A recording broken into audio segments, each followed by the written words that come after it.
जोयडा तालुक्यातील कॅसलरॉक परिसरातील लक्ष्मीवाडाजवळ असणाऱ्या जंगलात एका अनोळखी महिला गंभीर अवस्थेत आढळून आली आहे। काही स्थानिक नागरिकांनी ती महिला रस्त्यापासून काही अंतरावर पडल्याचे पाहून तात्काळ 108 रुग्णवाहिकेला संपर्क साधला आणि तिला रामनगर येथील सरकारी दवाखान्यात दाखल करण्यात आला। मात्र उपचारादरम्यान सदर महिलेचा मृत्यू झाला।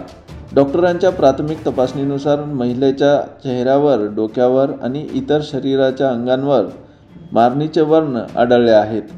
तसेच तिच्या पायाला चाकूचे वार झाल्याचे निदर्शनास आले आहे। डॉक्टरांच्या मते महिलेवर साधारणपणे 12 तास पूर्वी हल्ला करण्यात आला आहे। सदर महिला अंदाजे 50 वर्षाची असल्याचे सांगितले जात आहे। या महिलेवर हल्ला का आणि कशासाठी करण्यात आला, तसेच तिला जंगलात का फेकण्यात आले, ह्या सगळ्या प्रश्नांची उत्तर शोधण्यासाठी पोलीस तपास सुरू आहे। रामनगर पोलीस घटनास्थळी येऊन पाहणी केली असून सदर महिलेची ओळख पटवण्याचा प्रयत्न सुरू आहे। ही घटना संपूर्ण परिसरात खळबळ उडवणारी ठरली असून पोलिसांकडून अधिक तपास सुरू आहेत। निखिल असुकर, KMM मराठी, रामनगर।